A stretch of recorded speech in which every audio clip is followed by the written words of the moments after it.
announcement here, everybody. So, we've got some people here among us that don't stand for what we stand for. We've got people here that I believe are not affiliated with our movement whatsoever. They're engaging in some acts that we would not condone as the Freedom Convoy, and I believe that they're all gathered over there by the stage.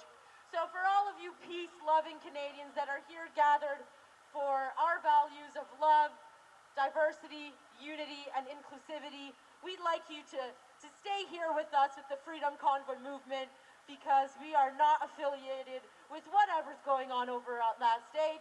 That has nothing to do with our values of freedom, love, peace, and inclusivity. I just want to make that clear. So let's just give a shout out to Dr. Barry Englehart, who is a Canadian physician and a biomedical ethics expert, who has come here and honored us on stage to talk about his side of the story. All kinds of things he says. All right, let's welcome Dr. Barry Englehart to the stage. Thank you.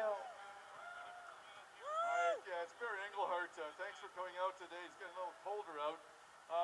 First thing I want to say is this. I do not like violence. I don't think anyone here likes violence. This is a peaceful demonstration, so please do not be baited by people who want to disrupt this and make us look like hoodlums, because we're not. We have excellent police who have been servicing us all week. That's their job. Assist them if you can. Point them out to people who are behaving badly. Do not take them on yourself. Get your cameras out, photograph them, video them, and tell the police. They've been very, very helpful.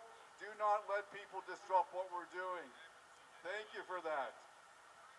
First, the second thing I want to say is this.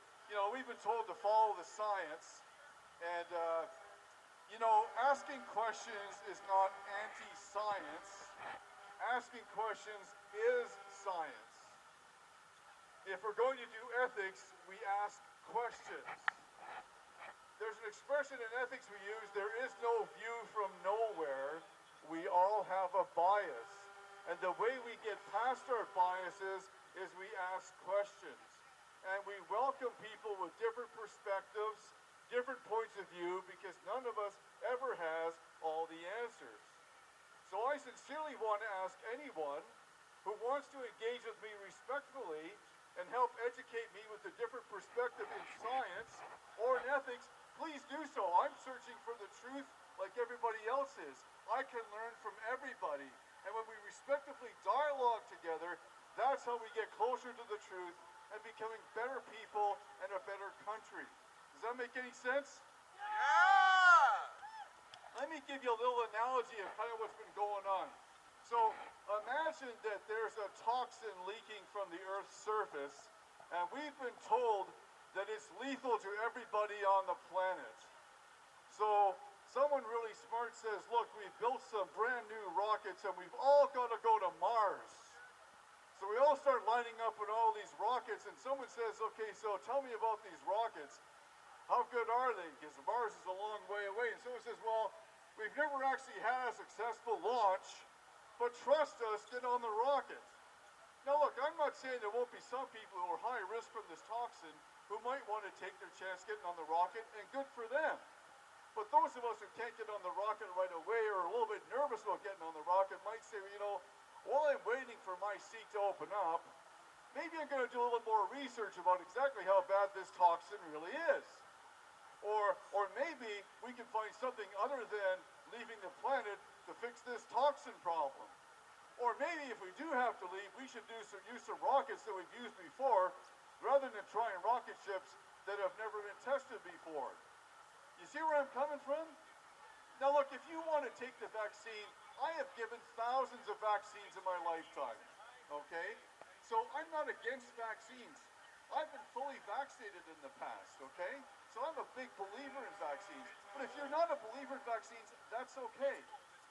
And there are going to be people out there who are high risk, have comorbidities, who will want to take the chance with this vaccine. I'm totally okay with that. It may make perfect sense for them. But I'm not sure we all want to get on a rocket ship that hasn't been tested to go to Mars until we seem to at least have a successful launch for a while, right? So at the end of the day, it is not criminal to be cautious. It's not unacceptable to want to be a little careful. If you're a little risk averse, that doesn't make you unethical, okay? So that's all we're saying is that everyone's going to have a spectrum of comfort with the new rocket ship or new vaccine. That's okay.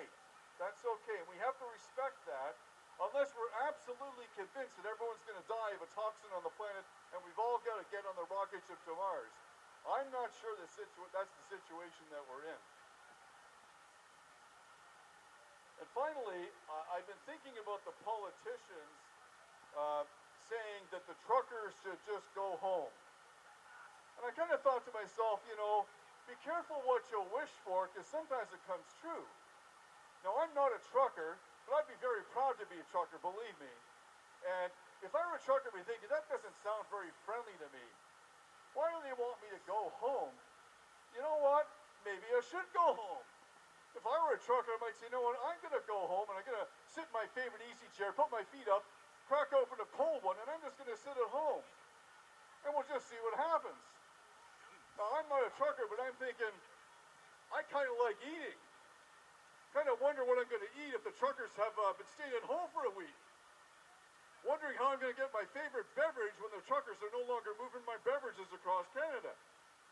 Wondering how far I can drive in my car when it runs out of gas because the truckers haven't been delivering my fuel.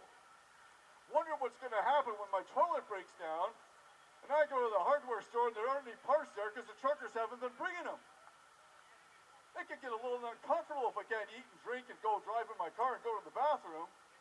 So I'm just suggesting in a grandfatherly way to the politicians, you know, maybe it's time, instead of telling the truckers to go home, maybe it's time for you to come back to work and talk to the truckers and listen to the truckers so they can get back to work too.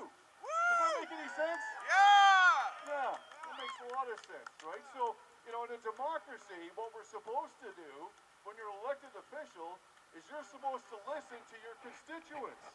That's all we're asking for. Just sit down and do this thing in democracy called dialogue with the people who elected you and pay your salaries. Because together, when we talk respectfully, we can solve problems together. Does that make sense? Yeah! Okay, so look, all we're asking from the politicians is just come and talk to us. We're Canadians, we're good people, we're loving and compassionate. Let's sit down together like Canadians have always done and work this thing out together. No one wants this to continue for any longer than it has to, okay? We all want to get back to work and living our normal lives, and we need the politicians to step up and help us do that. Thanks very much. God bless you all. Yeah!